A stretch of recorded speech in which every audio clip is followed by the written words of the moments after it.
Assalamualaikum warahmatullahi wabarakatuh. Bismillah, alhamdulillah, wassalatu wassalamu ala rasulillah wa ala alihi wa sahbihi wa mawalah, amma ba'd.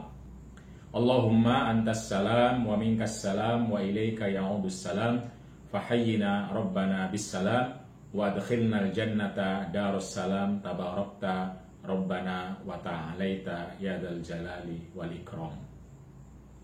Bismillahirrahmanirrahim. Kali ini adalah kelas terakhir dari mata kuliah Masailul Fiqhiyah untuk mahasiswa-mahasiswi Fakultas Syariah Program Hukum Ekonomi Syariah atau Hukum Ekonomi Islam yang biasa disebut dengan Muamalah. Pada kelas terakhir ini kita akan membahas tentang isu yang juga kontemporer tentu saja dan baru ada pada masa sekarang sebagai sebuah praktek perbankan, tapi sebagai sebuah praktek praktek kecil transaksi tentang utang piutang tentu sudah pernah terjadi dari dulu, yaitu apa yang kita kenal sebagai obligasi. Nah, malam ini kita akan membicarakan tentang obligasi yang tentu saja kalau sekarang ada yang bersifat prakteknya secara konvensional yang dipraktekkan oleh bank-bank konvensional dengan model bunga, lalu kemudian bertransformasi sekarang menjadi sukuk atau apa yang disebut sebagai obligasi syariah. Nah, bagaimana obligasi dan sukuk ini dalam pandangan atau kajian fikih kontemporer? Oke, kita akan mulai dari obligasi. Obligasi itu sebagai sebuah konsep adalah surat hutang yang diterbitkan oleh perusahaan atau pemerintah yang biasa disebut sebagai emiten.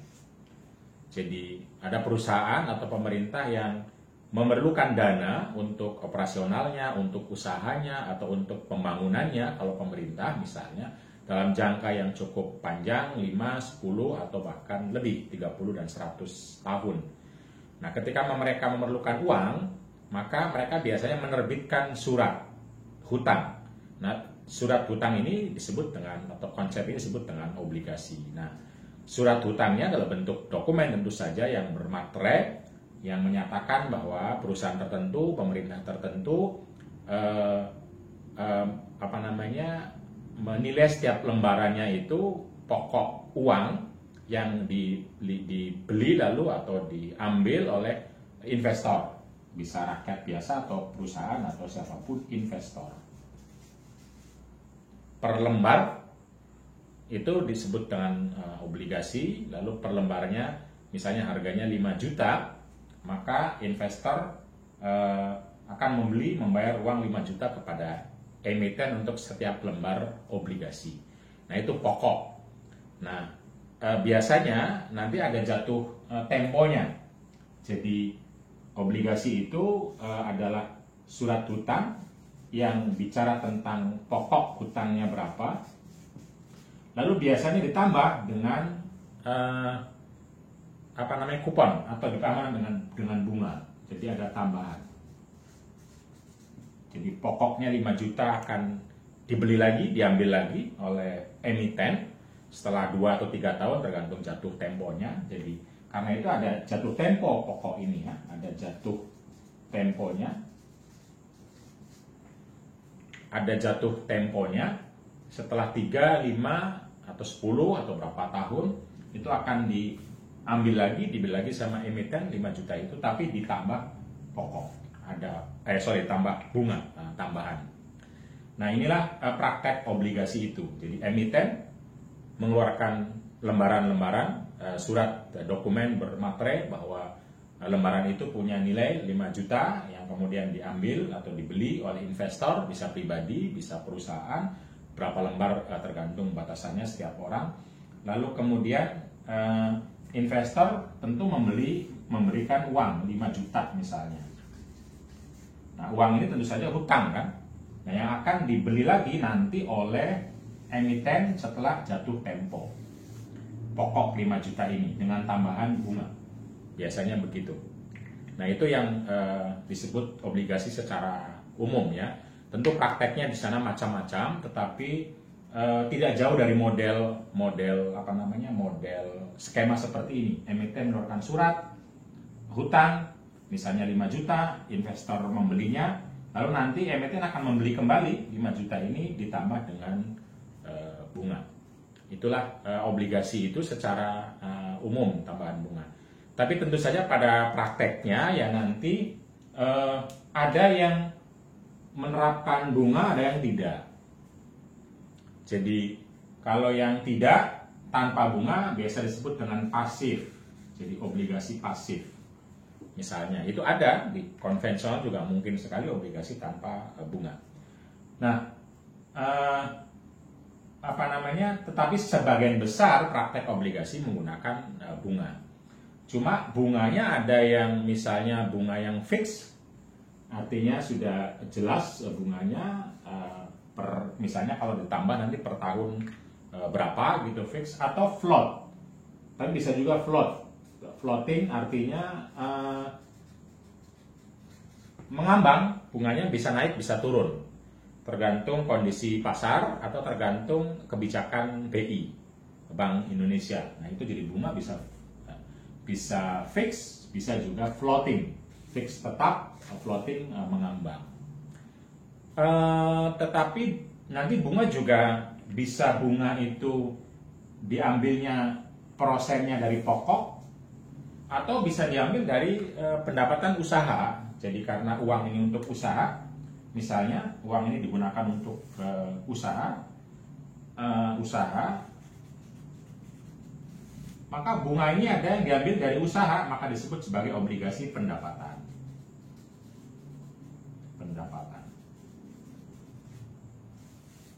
Nah, obligasi pendapatan, obligasi yang bunganya diambil dari usaha ini disebut sebagai obligasi pendapatan. Ada juga yang bunganya itu diambil dari istilahnya bagi hasil. Nanti masih istilah konvensional ya, ada istilah bagi hasil juga di konvensional. Bagi hasil itu ketika dia memberikan bunga dan dari pendapatan dan dari uang. Jadi ada bunga, ada bagi hasil. Itu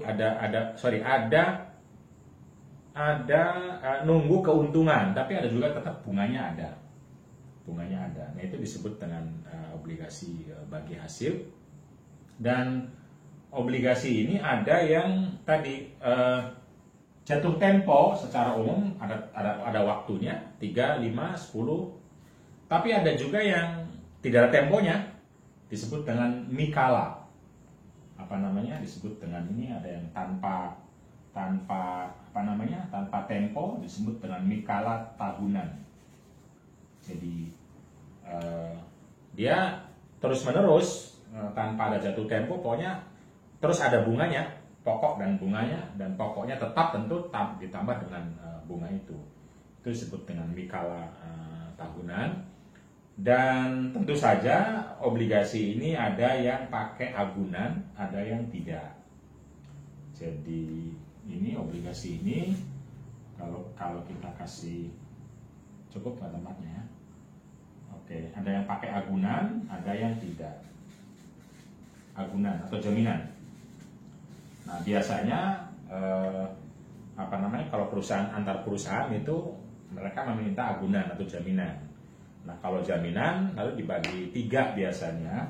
Ada obligasi yang jaminannya menggunakan tanah, disebut dengan mortgage, tanah, bangunan yang tidak bergerak itu, atau yang alat-alat seperti mobil mungkin, maka disebut sebagai mobil, misalnya traktor dan lain-lain, disebut sebagai equipment atau alat-alat obligasi. Tapi bisa juga jaminannya itu saham yang dimiliki, surat-surat berharga yang dimiliki, maka disebut sebagai collateral bond. Nah, bond ini Bahasa Inggris dari obligasi, bond. Ya. Bahasa Arabnya sukuk, sukuk.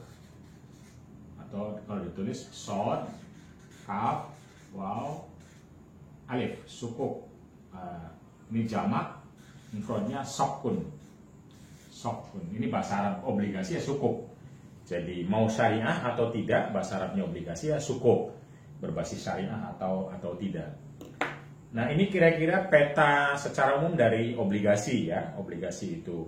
Nah, tentu saja dalam pandangan kebanyakan ulama fikih, terutama yang tergabung dalam pemikiran ekonomi syariah, obligasi seperti ini adalah haram hukumnya karena bunga, ada bunga. Kecuali kalau pasif ini, pasif kalau tanpa bunga benar ya boleh, walaupun namanya obligasi. Tetapi kalau prakteknya berbunga, mau fix, mau float, jatuh tempo atau tanpa tempo, ditambah bagi hasil maupun tidak, apalagi dari pendapatan ataupun tidak, kalau basisnya adalah bunga, bentuknya seperti apapun, ada jaminan ataupun tidak, itu disebut dianggap sebagai haram karena berbasis dengan bunga.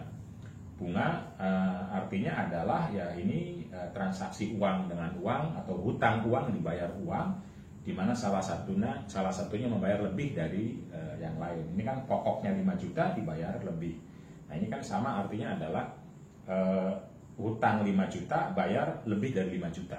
Nah, ini praktek yang disebut sebagai riba menurut ulama-ulama ekonomi syariah, dan karena itu harus direformasi. Nah, lalu dikenalkanlah obligasi syariah.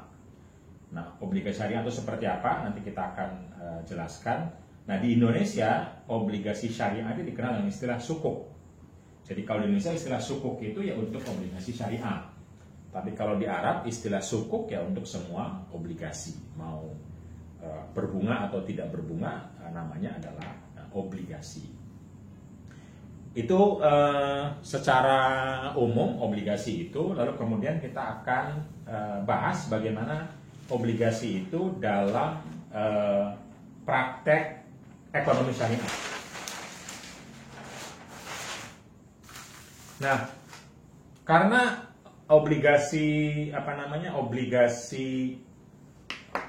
itu haram karena basisnya bunga, maka tentu saja yang pertama kali dilakukan oleh para ulama, konseptor, dan tentu pelaku perbankan syariah ketika mau menerbitkan obligasi, maka yang pertama kali dilakukan adalah bagaimana agar terhindar dari bunga, di samping bisnis dan perdagangan serta transaksinya harus untuk hal-hal yang tidak terkait dengan sesuatu yang diharamkan oleh Islam seperti perjudian, usaha minum keras dan lain sebagainya ya. Tetapi yang paling pokok adalah soal bunga tadi. Nah, karena itu, di Indonesia obligasi syariah itu dikenal dengan istilah sukuk. Nah, saya tulis langsung aja sukuk. Ini diambil dari bahasa Arab, sokun dan sukukun, itu artinya adalah obligasi atau surat hutang atau pengakuan hutang, itu disebut dengan sukuk dalam bahasa Arab, atau sokun dalam bahasa Arab. Sukuk jamaknya atau bentuk pluralnya. Maka yang pertama kali harus dipikirkan adalah bagaimana agar tidak ada bunga dalam relasi antara emiten tadi ya dengan investor.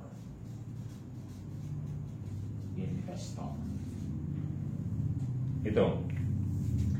Nah, teman-teman sekalian, yang paling genuine, yang paling asli, paling awal, sebagaimana sampai sekarang juga masih diperjuangkan oleh para ulama fikih kontemporer,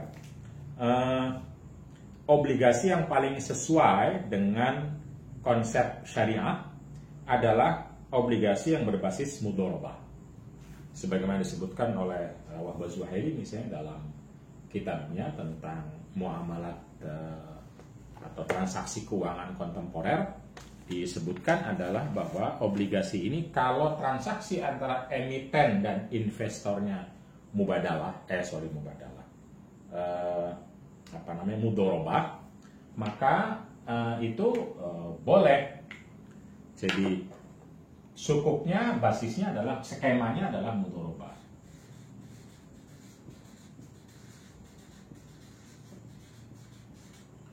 Skemanya mudharabah. Kalau skemanya mudharabah, maka investor yang tadi membeli lembaran itu dianggap sebagai sahibul mal. Ya, sahibul mal.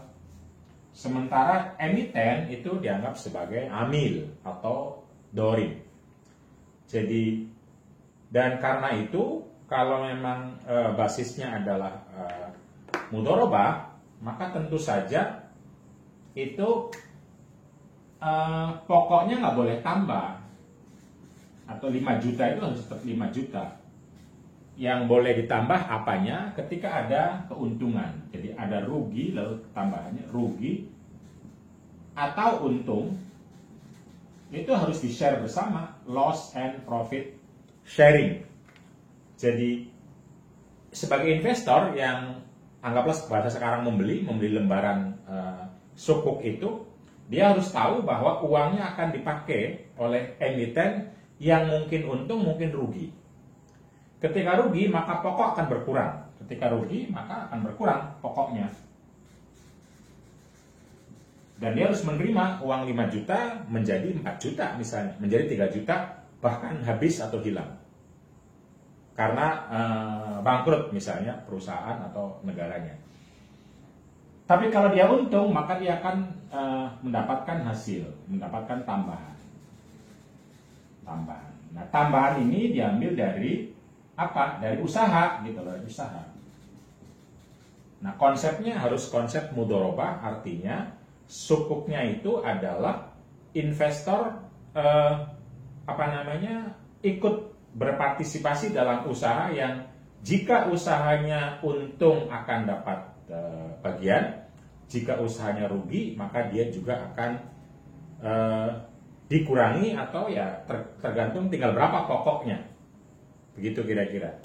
Nah, ini secara umum mudharabah ini yang paling genuine dari ekonomi syariah. Nah, tetapi mudharabah seperti ini pada prakteknya nggak laku, nggak terjadi karena investor tidak mau rugi. Minimal pokok harus balik, minimal. Tapi juga jarang orang yang hanya minta pokoknya saja. Pasti dia meminta untung. Nah, karena meminta untung, maka mudharabah itu sukuk yang berbasis mudharabah juga biasanya akan dilakukan emitennya memang dengan investornya itu mudharabah. Tetapi usaha yang dilakukan oleh emitennya itu hanya murabahah usahanya. Apa itu murabahah? Jual beli yang sudah pasti untung. Jadi bukan industri misalnya, bukan membangun tol yang belum tentu laku atau tidak, kecuali kalau sudah jelas pembelinya, misalnya negara yang akan membeli atau swasta yang akan membeli gitu. Jadi emiten, karena investor itu kebanyakan tidak mau kalau pokoknya berkurang atau apalagi kalau pokoknya tanpa ada tambahan apalagi berkurang, maka mudharabah hanya bisa jika emiten usahanya pakai murabahah. Murabahah artinya emitennya menggunakan uang yang dari investor itu digunakan untuk usaha jual beli dengan murabahah, yaitu menjual barang kepada nasabah dengan meminta untung yang jelas gitu. Jadi dia membelinya 100 juta, menjualnya kepada nasabah 120 juta. 20 juta sebagai keuntungannya akan dibagi dengan investor. Nah, itu yang paling genuine. Tetapi ditambahin lagi karena itu tidak ada yang mau, maka yang paling genuine tentu tanpa ini usahanya apapun. Kalau bisnis itu kan mungkin untung mungkin rugi, bikin industri juga begitu, apalagi ya bikin industri, bikin usaha, bikin perdagangan dan lain sebagainya, itu sangat mungkin untuk tidak beruntung. Tapi kalau murabahah itu kan ada tiga pihak. Jadi misalnya ini dealer atau pemasok, emiten baru akan menjual kepada nasabah emiten baru akan beli dari pemasok kalau ada nasabah gitu. nasabah, dan ini juga biasanya soal belum nggak benar-benar jual beli, tapi juga soal keuangan. Tapi oke lah, intinya adalah sukuk berbasis mudharabah itu baru berjalan biasanya karena investor yang tidak mau rugi, bahkan minta keuntungan, minta tambahan, maka baru berjalan jika emitennya digunakan untuk murabahah. Kalau digunakannya untuk bangun tol yang belum jelas untung atau tidak, untuk menggaji pegawai misalnya kayak Indonesia di APBN itu, untuk menggaji dokter, pegawai, guru, dosen, atau pegawai negeri dan lain sebagainya, itu tidak jelas, tidak bisa pakai mudharabah berbasis murabahah, karena uang yang ditarik oleh negara akan digunakan untuk konsumsi, yaitu untuk menggaji para pegawai. Nah, itu contoh sukuk dengan skema mudharabah. Nah, menurut Syekh Wahbah Zuhaili, sukuk ini kan bentuknya lembaran-lembaran. Sukuk ini nggak boleh diperjualbelikan, karena kalau diperjualbelikan itu namanya memperjualbelikan hutang. Kecuali kalau sukuk ini diterbitkan setelah si emitennya, si perusahaannya itu menggunakan uangnya untuk usaha. Jadi sepakat mudharabah lalu digunakan untuk usaha. Nah, maka ketika sudah digunakan artinya memang betul-betul uang ini untuk usaha. Nah, sehingga kalau dijual belikan antar orang di investor ini, itu sesungguhnya bukan jual beli tetapi musyarakah, sharing modal usaha. Tapi kalau sebelum ada usaha itu berarti jual beli lembaran. Kalau jual beli lembaran itu tidak boleh. Itu secara umum pendapat dari Syekh Wahbah Zuhaili. Tetapi ada lagi model lain dari sukuk itu yang disebut dengan sukuk karena ini tidak laku dalam arti ya orang tidak mau, investor tidak mau cuma dapat pokok, tidak mau. Dan kalau harus pakai murabahah, sementara tidak semuanya bisa bisnis murabahah di sini, maka macet sukuk mudharabah itu. Kalau di sini itu kan bebas. Jadi kalau di sini emiten punya kebebasan usaha untuk apapun, bagaimanapun, terserah. Yang penting uang 5 juta pokoknya balik, pokoknya ditambah dengan bunga, baik fix maupun float. Mau untuk apapun emiten sudah terserah. Mau untuk usaha silahkan, untuk konsumsi silahkan. Yang penting dia memerlukan uang dan dia siap untuk membayar uang itu, maka disebut sebagai surat hutang. Tapi kalau di sini nggak bisa, karena hutang nggak boleh dijual belikan. Nah, itu problemnya. Dan hutang nggak boleh dibayar dengan lebih. Nah, itu karena itu lalu ini bukan hutang piutang. Kalau dalam bahasa fikih muamalah atau dalam bahasa ekonomi syariah, ini adalah mudharabah. Tapi istilah sukuk ini ya untuk mengikuti sukuk konvensional tadi atau obligasi tadi, karena bentuknya lembaran-lembaran. Nah, kalau mudharabah yang konvensional itu kan bukan lembaran-lembaran ya. Yaitu ada satu orang punya uang, satu orang mau bekerja, nih uangnya semua saya kasihkan. Tapi kalau dalam konteks obligasi bentuknya lembaran-lembaran. Jadi partisipasinya boleh 1 lembar, 5 juta itu untuk bikin tol, itu termasuk mudharabah. Padahal kalau di fikih klasik ya nggak bisa. Kalau cuma 5 juta untuk bangun tol nggak bisa dianggap sebagai mudharabah. Oke. Intinya sukuk boleh sah kalau skemanya mudharabah. Kalau skema mudharabah pokoknya harus pokoknya sangat mungkin untuk berkurang karena rugi, atau dapat untung maka untungnya dibagi sesuai dengan kesepakatan. Nah, karena itu kalaupun mau dipraktekkan mudharabah itu kalau di Indonesia hanya mungkin jika digunakan untuk murabahah.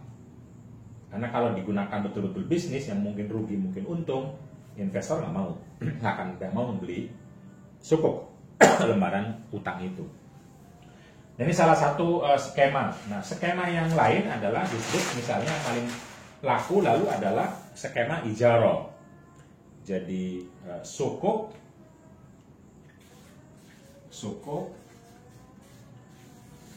dengan skema ijarah. Ya. Ijarah. Ijarah itu kan sewa menyewa.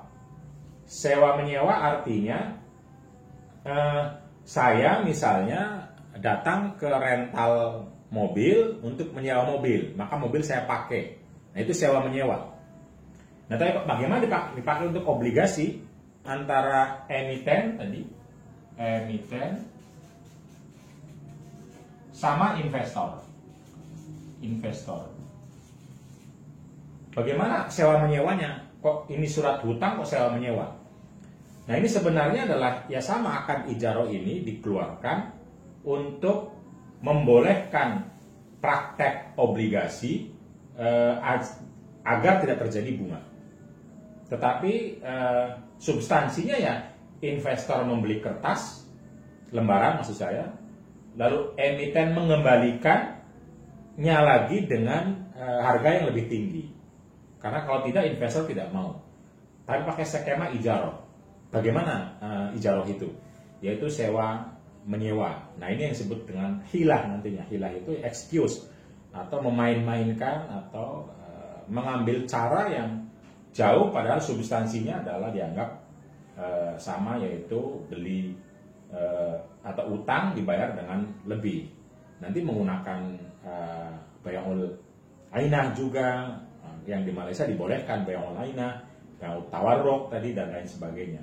Bay'ul ainah itu ketika ya misalnya nanti kalau ini ijarah dulu ya, nanti baru bay'ul ainah. Nah, kalau ijarah itu maka ada skema kira-kira si emiten ini menyewa barangnya investor. Gitu kira-kira. Sehingga jadi kesannya adalah menyewa barangnya investor. Sehingga dia bisa memberikan uang kepada investor itu. Nah, karena itu skemanya adalah misalnya salah satu contoh aja, emiten ini punya barang.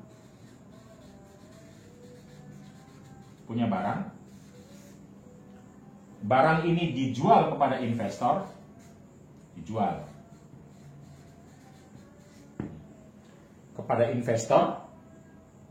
tetapi dia akan dibeli lagi nantinya, akan dibeli setelah jatuh tempo, misalnya setelah 3 tahun akan dibeli lagi.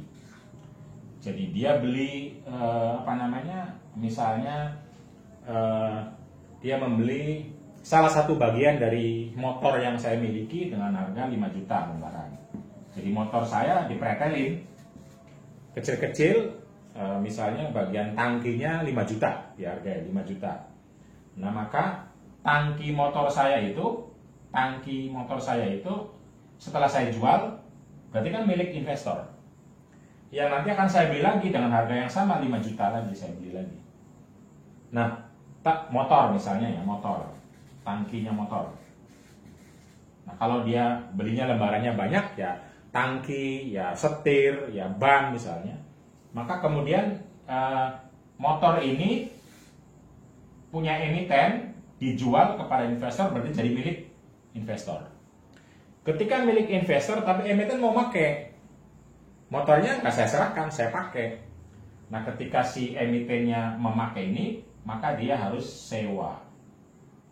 Jadi Pak sewa ya. Karena dia memakai motor tersebut, motor dia dipakai. Tentu konteksnya kalau emiten begini, obligasi bukan motor, bisa gedung pemerintahan, bisa pabriknya, bisa tankernya, bisa apa yang besar-besar itu. Nanti dipretelin jadi lembaran-lembaran, bisa satu tanker itu harganya 300 miliar.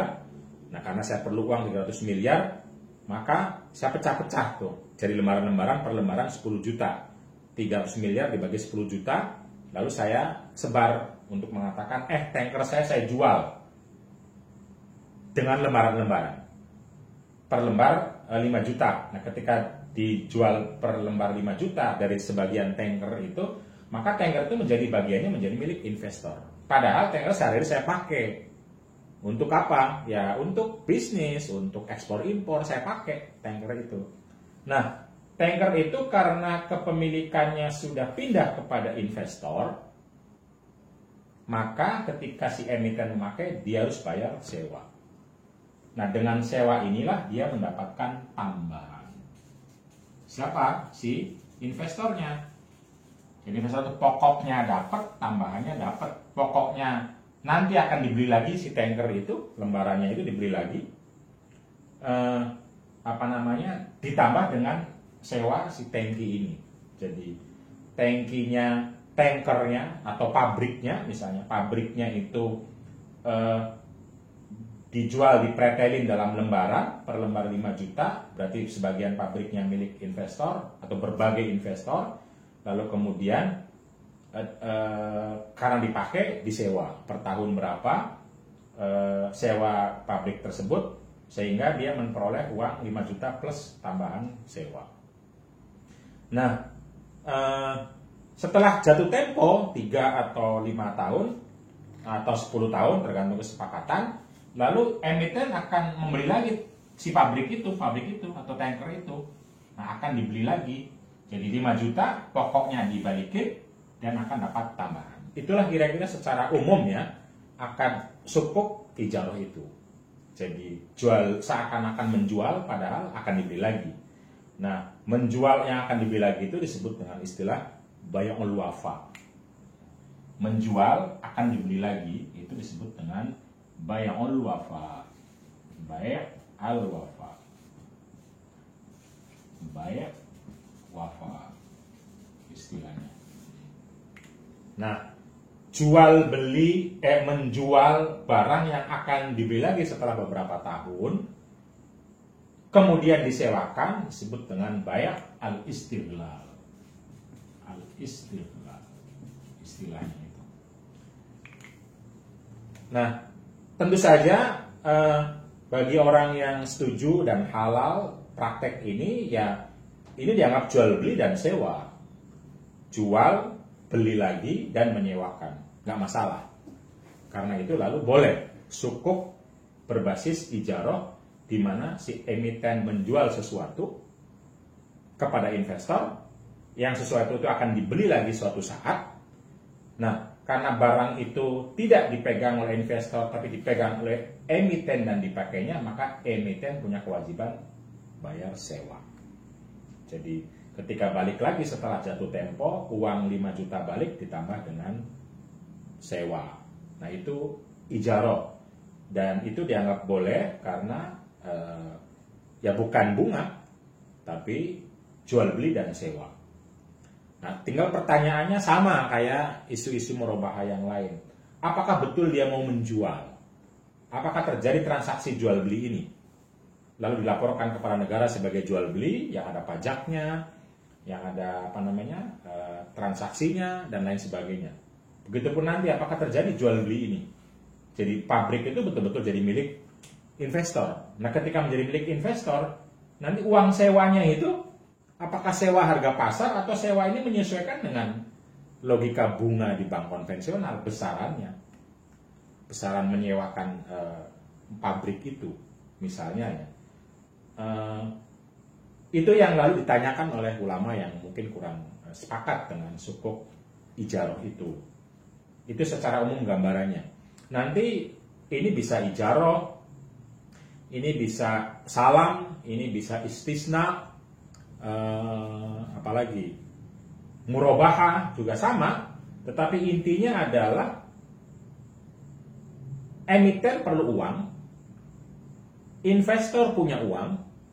Investor pengen uang pokoknya balik, ditambah, ada tambahan. Tidak mau uangnya balik tanpa ditambah, tetap 5 juta, apalagi berkurang. Kalau pakai mudharabah itu tidak mau. Jadi substansinya mau tetap ada uang 5 juta itu balik lagi lebih dari 5 juta, sama kayak bank konvensional itu, tetapi tidak pakai bunga, tidak pakai sistem bunga. Sistemnya adalah ya ini misalnya. Cuma sistem ini pertanyaan bagi orang yang tidak sepakatnya, kurang sepakatnya, terjadi demikian atau tidak? Terjadi betul-betul jual beli atau tidak? Nah, beda dengan mudharabah ini kan yang genuine fikih muamalah. Itu misalnya bukan ini, itu betul-betul mudharabah. Mudharabah artinya cuma pakai pola modern karena pakai lembaran-lembaran. Jadi lembaran uang 5 juta, bukan ini paling yang barunya ya. Uang 5 juta, lembarannya 5 juta, bukan langsung 100 miliar satu orang misalnya. Tapi lembaran-lembaran ini baru, tetapi prakteknya adalah betul-betul emiten ini digunakan untuk mudharabah, untuk bisnis. Nah, ketika untuk bisnis, maka investor harus siap uangnya akan berkurang atau hilang, atau justru memperoleh tambahan. Nah, kalau yang seperti ini, ya hampir semua ulama mengatakan boleh, karena real terjadi mudharabah, terjadi uangnya dipakai untuk bisnis, dan bisnis itu siap rugi, siap untung.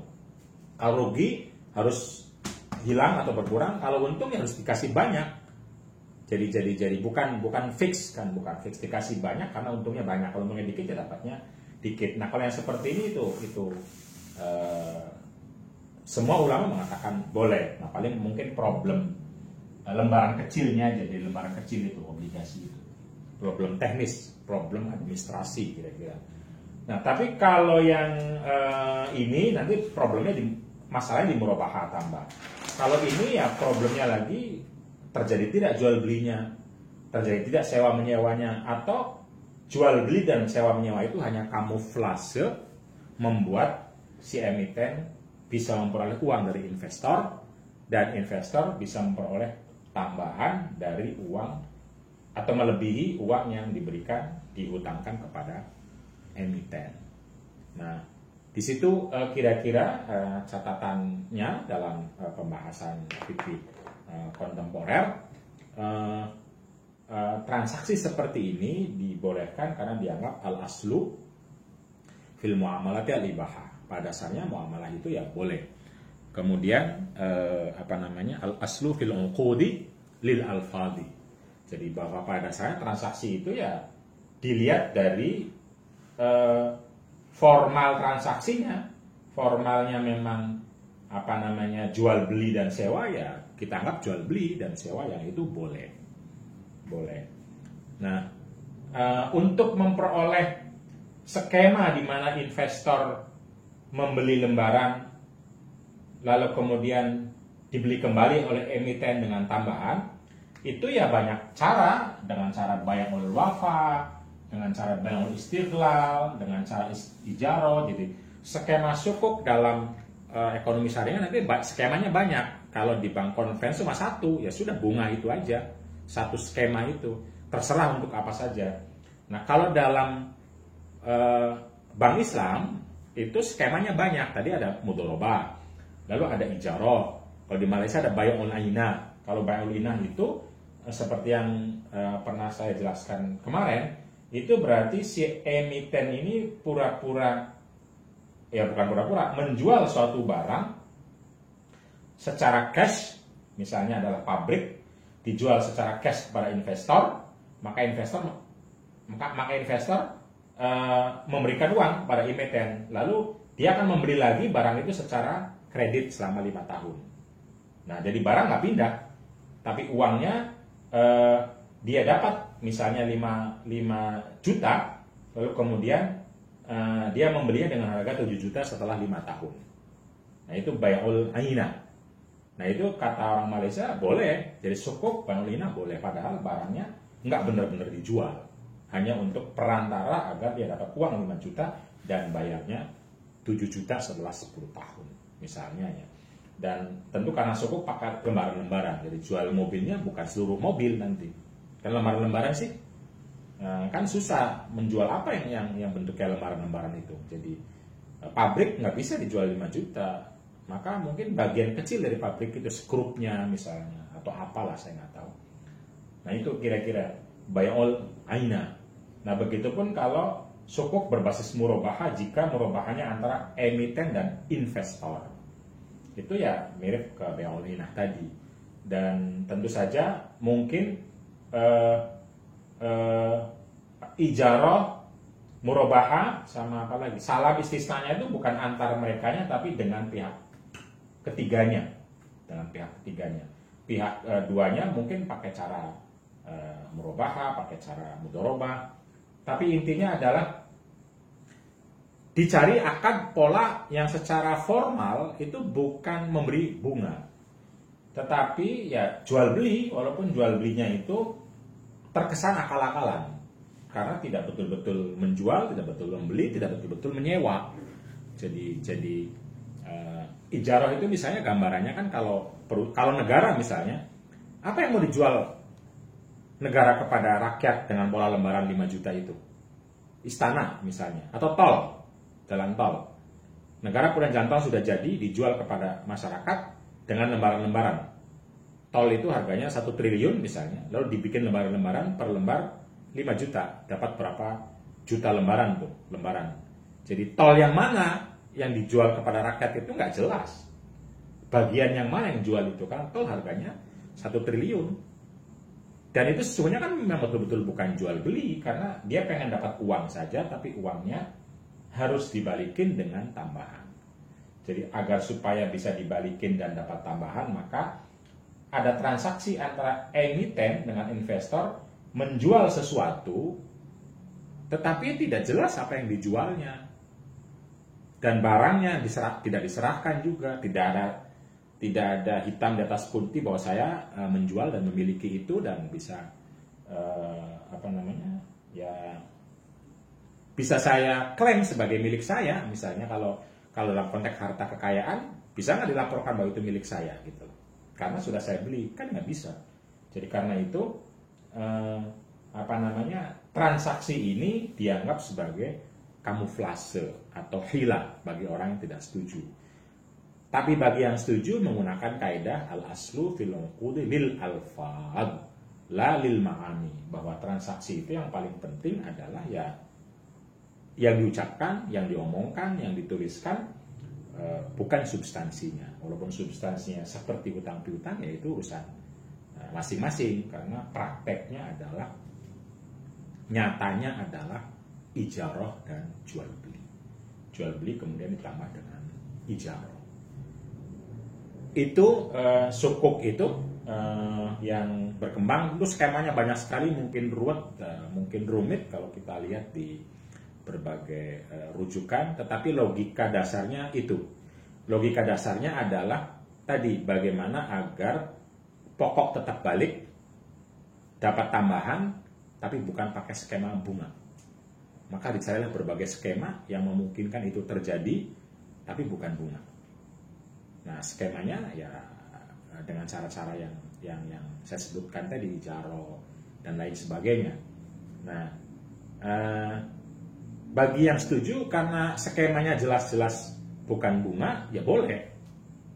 Bagi yang tidak setuju, skema itu kan hanya kamuflase untuk memindahkan uang, bukan betul-betul terjadi. Misalnya ya, memindahkan uang, atau substansinya memindahkan uang dari investor ke emiten, lalu uangnya dibalikin lagi dengan tambahan. Mau ijaro, mau salam, mau istisna, bahkan mudorobah juga begitu prakteknya, bukan betul-betul dibisniskan. Karena si investor tidak mau rugi, jangankan rugi, balik pokok apa adanya aja nggak mau. Nah, itu kira-kira sesungguhnya adalah ya logika dari hampir seluruh transaksi perbankan konvensional dan perbankan dengan bunga dan bank Islam dengan margin atau bagi hasil. Jadi yang ditransaksikan tetap aja uang, itu kira-kira begitu. Karena itu masih ada ulama yang tidak sepakat, tidak setuju dengan bank syariah, karena dianggap kamuflase itu. Di sisi yang lain, beberapa ulama kontemporer mengatakan ya prakteknya kan bank Islam sama bank konvensional sama aja, sama artinya mentransaksikan uang dengan pola yang berbeda. Nah, karena itu ini adalah merupakan hal baru, maka dua-duanya adalah boleh. Jadi ada yang bank konvensional haram, yang halal bank syariah.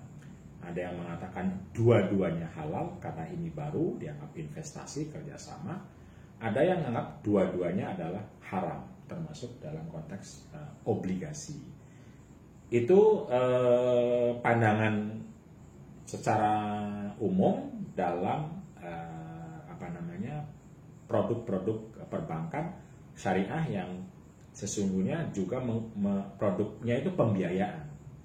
Pembiayaan itu artinya adalah ya memberikan uang, menyalurkan uang dan menyimpan uang. Jadi bukan betul-betul jual beli, tapi membiayai dengan minta tambahan nantinya. Tapi kalau menyimpan ya akan memberikan tambahan. Jadi dari logika inilah orang mengatakan sama, baik sama-sama halal maupun sama-sama haram. Tetapi bagi ulama yang mengatakan berbeda adalah berbeda karakternya, berbeda akadnya, berbeda formalnya yang itu mencerminkan sebuah tatanan yang berbeda. Jadi yang membedakan nanti kalau di bank konvensional itu kan relatif terserah untuk apa saja asalkan balik modal dan bunga, gitu kira-kira ya. Nah kalau di bank Islam itu karakternya beda, harus jelas bisnisnya. Apapun mau jual beli, jadi harus ada barang yang betul-betul dibisniskan, dikerjakan sehingga tidak menjadi gelembung ekonomi. Kalau di bank konvensional itu sangat mungkin terjadi gelembung ekonomi karena uangnya dijual belikan sedemikian rupa tanpa harus ada bukti ekonomi nyata, ekonomi real gitu. Jadi mungkin terjadi gelembung-gelembung sehingga akhirnya inflasinya sangat besar dan tinggi. Nah, sementara dalam bank Islam, walaupun kelihatan mirip dan sama, tetapi dia harus berbasis ekonomi real, ekonomi nyata. Nah, dengan basis ekonomi real dan nyata ini, diharapkan, tentu secara teori sudah didiskusikan, itu tidak terjadi kolaps, tidak terjadi gelembung ekonomi, tidak terjadi uang diperjualbelikan, karena uang yang dikelola oleh bank, walaupun disimpan maupun disalurkan, itu harus berbasis ekonomi real. Itu beda antara ekonomi syariah dengan ekonomi konvensional. Sehingga sekalipun mungkin substansinya kelihatan sama, tapi memiliki akad formal yang berbeda, di mana akad formal itu ingin mengokohkan konsep besar dari ekonomi, di mana ekonomi harus punya praktek ekonomi yang nyata, tidak hanya uang dengan uang. Terima kasih, itu kelas terakhir dari Masail Fiqhiyah yang yang menutup kelas-kelas kita. Dan karena itu mari kita akhiri bersama-sama dengan membaca doa Al-Fatihah.